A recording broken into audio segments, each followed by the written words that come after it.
15 minut po godzinie 4, a w studiu je Tomasz Czapla z wydawnictwa Łeskar. Witamy bardzo serdecznie. Dzień dobry Państwu. Przed chwilą, to znaczy przed godziną rozmawialiśmy o urodzinach wydawnictwa Region, natomiast teraz kolejne wydawnictwo, które zajmuje się Kaszubami, czyli Oskar. Za nami jest promocja kolejnej pozycji, tym razem Natchnieni morzem Władysławowo, ludzie i ich historie, która napisana przez Małgorzatę Abramowicz. Promocję swoją miała no właśnie w samym Władysławowie. Jak te uroczystości sobotnie przebiegały? Promocja naszej nowej książki była jednym z elementów obchodu 97. rocznicy zaślubin Polski z morzem. Oficjalne obchody rozpoczęły się mszą świętą, potem była właśnie promocja naszej książki, a także pojawił się taki element historyczny, mianowicie rekonstrukcja, inscenizacja,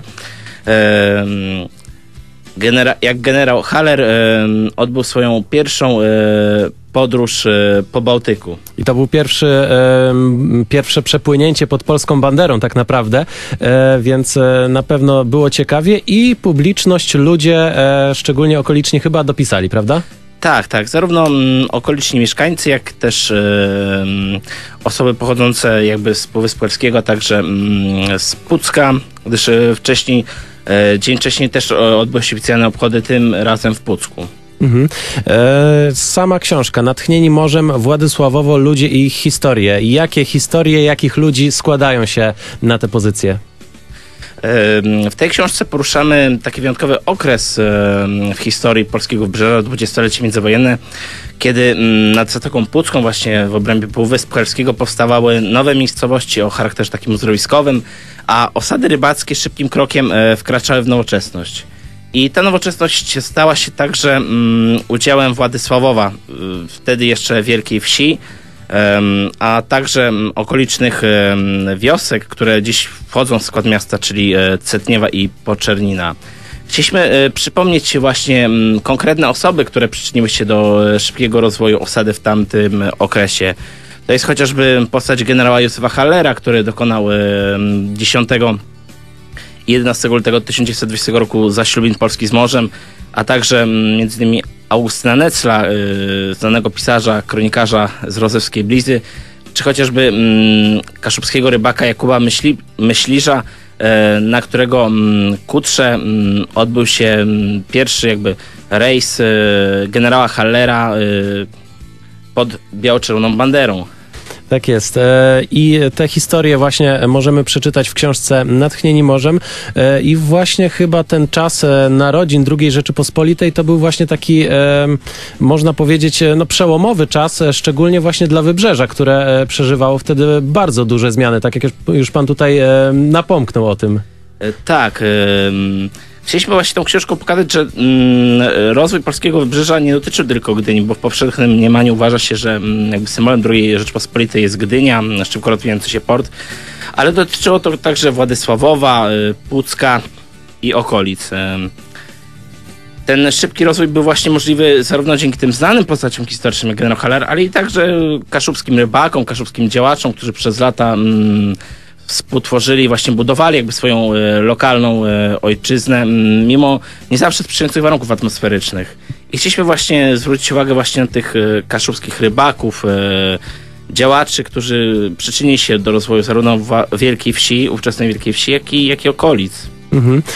No, Władysławowo właśnie kiedyś nosiło nazwę Wielka Wieś, stąd w języku kaszubskim do dzisiaj mówi się Wielgowies, pomimo że administracyjnie jest to miasto. Taka ciekawostka. Natomiast co do samej już książki napisanej przez Małgorzatę Abramowicz, gdzie możemy nabyć te pozycje? Przede wszystkim książka jest dostępna w Gdańskiej Księgarni Naukowej, a także w dobrych księgarniach na terenie Trójmiasta i okolicy, jak również przez naszą stronę internetową, przez naszą księgarnię Maszoperię. Czyli Maszoperia Literacka, wydawnictwo Oskar. Zachęcamy do tego, żeby nabyć tę książkę, osoby, szczególnie tych, którzy właśnie związani są z tym pasem nadmorskim. Naszym gościem jest Tomasz Czapla z wydawnictwa Oskar. Dziękujemy bardzo.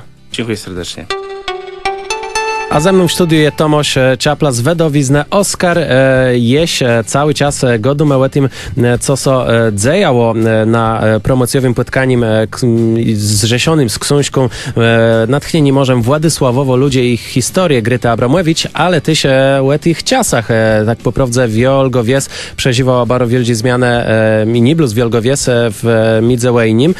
Czasu ja ci z jednej strony dla nas Kasiebów je przykry, bo wiele przykrych historii wtedy so dzało, tyś zrzeszonych z tym przyndzeniem wojsków generała Hallera, ale wiele tyś ciekawych rzeczy w sodzejało. No i właśnie chciałbym o te ciekawostki związane z zaślubinami i z tym okresem podpytać, bo też na pewno w książce są one zawarte i też dużo ciekawych anegdot moglibyśmy opowiedzieć, prawda?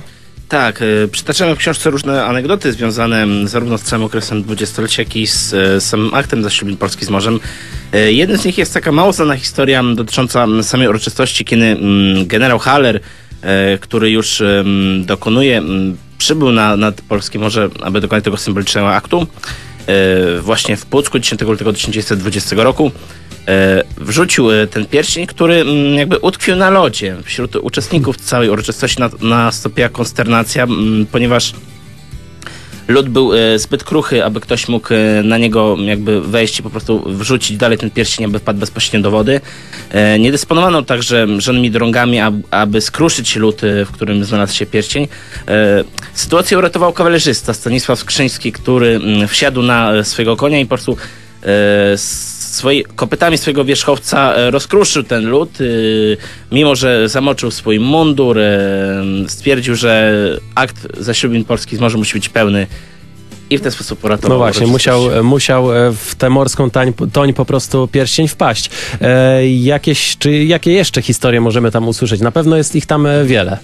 Mogę wspomnieć jeszcze innej historii, która jest związana już z samym Władysławowem, mianowicie kiedy generał Haller dokonał zaślubin Polski z morzem w Pucku, na drugi dzień wybrał się właśnie do Władysławowa, ówczesnej Wielkiej Wsi, aby stamtąd jakby odbyć rejs po wybrzeżu polskim od Jastrzębiej Góry właśnie po Wielką Wieś.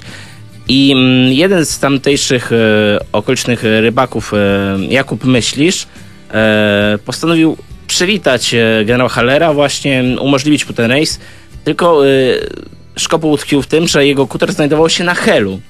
I właśnie Jakub Myślisz wybrał się piechotą na sam Hel.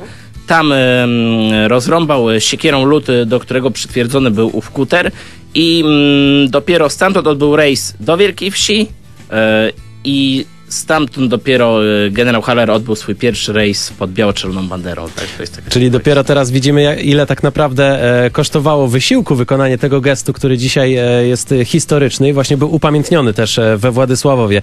Takich historii na pewno dużo więcej przeczytamy w książce Natchnieni morzem Władysławowo ludzie i ich historie, wydanym przez wydawnictwo Oskar, autorstwa Małgorzaty Abramowicz. No i właśnie z przedstawicielem wydawnictwa Oskar, Tomaszem Czaplą, rozmawialiśmy dzisiaj na ten temat. Bardzo miło się rozmawiało, no i też przynajmniej ja jestem zachęcony, żeby do tej książki sięgnąć. Dziękujemy bardzo. Dziękuję również serdecznie.